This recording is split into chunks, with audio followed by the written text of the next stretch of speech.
Finally मतलब कहीं ना कहीं तो रैंक होगा, बट वो टॉप 10 में होगा, रैंक 8 हो जाएगा। बहुत बेहतर फील कर रही हूँ।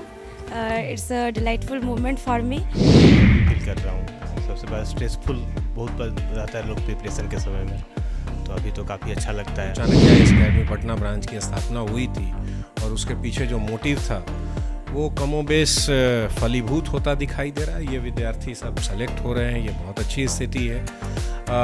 लगभग 253 विद्यार्थियों का सिलेक्शन हुआ है, जिसमें upgraded foundation course 1 year, 2 year, 3 year, test series, online course, interview guidance course, ये तमाम कोर्सों से रिलेटेड स्टूडेंट सफल हुए हैं। नमस्कार, न्यूज़ पर नेशन देख रहे हैं आप और मैं हूं आपके साथ साक्षी झा। देखिए, बीपीएससी के 67वें बैच का जो रिजल्ट है वो आ चुका है और इस वक्त हम मौजूद है पटना के चाणक्य आईएएस अकेडमी में, जहां से कुल 253 बच्चे पास हो चुके हैं और ये बहुत खुशी की बात है। तो यहाँ हमारे साथ मौजूद है चाणक्य आईएएस अकेडमी के शिक्षक। इनसे बातचीत करेंगे और जानेंगे कि कितनी खुशी है, क्योंकि हर साल जो है यहाँ से काफ़ी अधिक संख्या में बच्चे पास आउट होते। कैसा लग रहा है सर आपको?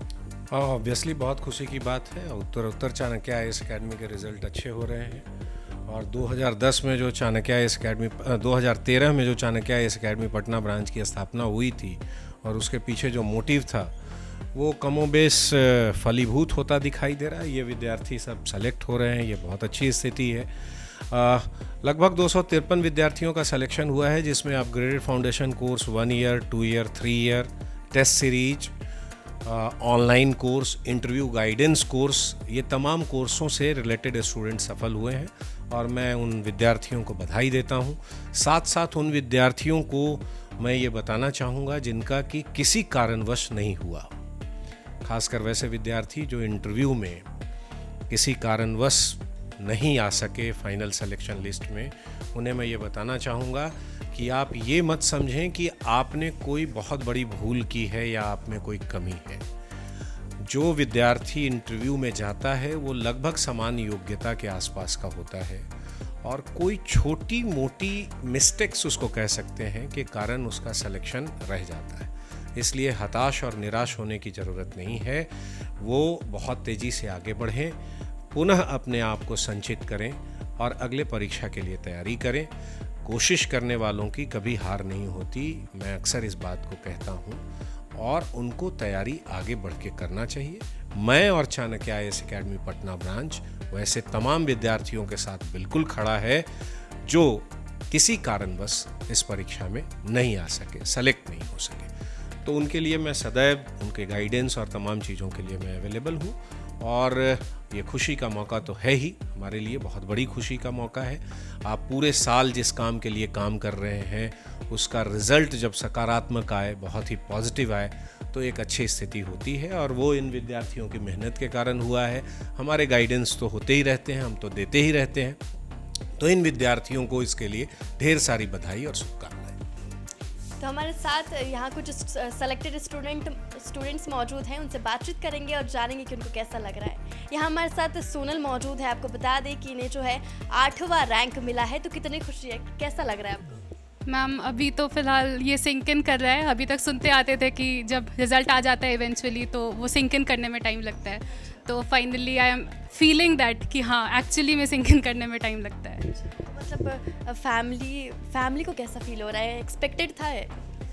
एक्सपेक्टेड, हाँ, एक तरह से they were confident in me, I was confident myself as well कि फाइनली मतलब कहीं ना कहीं तो रैंक होगा, बट वो टॉप 10 में होगा, रैंक 8 हो जाएगा। सच इस तरीके की एक्सपेक्टेशन कोई नहीं रखता। हाँ, पेरेंट्स को रहती है कि तुम होगी, टॉप 10 में होगी, टॉप 50 में होगी, इस तरीके के स्पेक्यूलेशंस पेरेंट्स को हमेशा रहते हैं, क्योंकि वो अपने बहुत सारे होप्स टैग कर चुके होते हैं आपके साथ। तो जब पहला रिएक्शन तो यही था कि there were tears all around.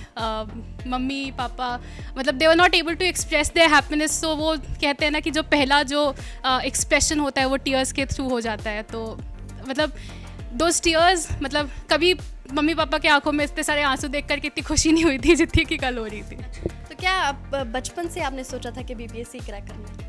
मैंने बचपन से एक सीडलिंग कह सकती हूँ मैं कि कहीं ना कहीं सुनती थी कि हाँ सिविल सर्विसेज में करियर परस्यू कर सकते हैं, लेकिन जो फाइनल जो एक वो ट्री का शेप लेता है वो सीडलिंग, वो सैपलिंग, वो मुझे कॉलेज डेज़ में जब मुझे ये समझ में आया, एक्चुअली कुछ इंसिडेंसेस मेरे साथ ऐसे हुए थे जब मुझे लगा कि आपको अगर सोसाइटी में एक छोटा सा भी जो बहुत नीडफुल चेंज है वो लाने के लिए भी आपसे सोसाइटी क्या डिमांड करिए, आपसे एक अथॉरिटी डिमांड करिए। अब वो अथॉरिटी कैसे आएगी?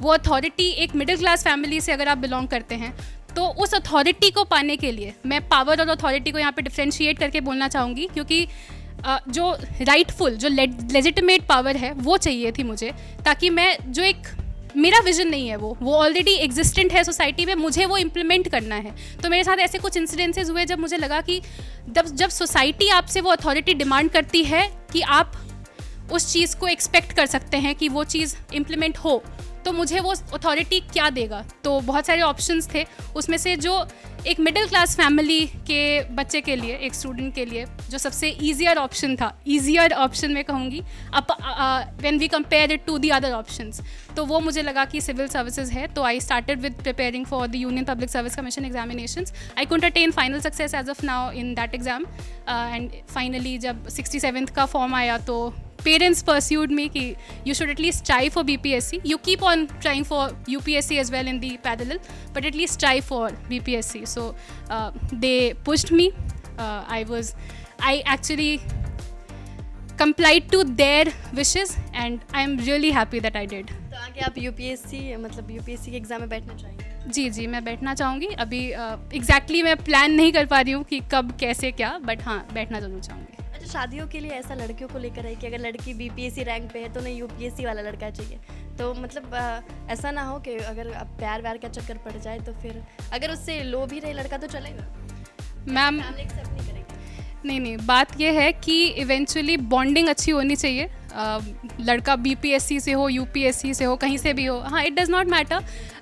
थिंग इज़ कि मतलब अभी तो शादी वगैरह का सोच भी नहीं रहे, तो जब सोचेंगे तो जो कंपैटिबिलिटी है वो factor is the major factor, बाकी चीज़ें सेकेंडरी होती हैं। बाकी चल सकते हैं, मतलब अगर BPSC से नीचे भी हो तो चलेगा? हाँ, बाकी चीज़ें सेकेंडरी हैं। मतलब ऐसा थोड़ी है कि UPSC और BPSC है जो है दुनिया में, बाकी बहुत सारी चीज़ें हैं, maybe better than that. Better ही चाहिए।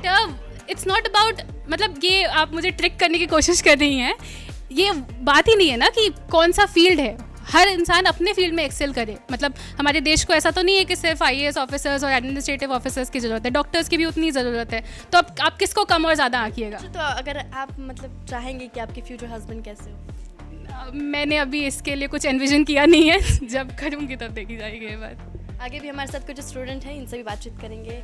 कैसा लग रहा है आपको कि BPSC क्रैक कर लिया आपने? बहुत बेहतर फील कर रही हूँ। It's a delightful moment for me और ऑब्वियसली फीलिंग वेरी गुड। तो मतलब फैमिली मतलब लड़कियों को जो है पढ़ाई करने के लिए ही घर में ही पहले जंग लड़नी पड़ती है, फिर बाहर वालों के साथ तो बाद में। क्या आपके साथ भी ऐसी कॉम्प्लिकेशंस आई घर में? नहीं, एक्चुअली मेरी फैमिली बहुत सपोर्टिव है एजुकेशन को लेकर के।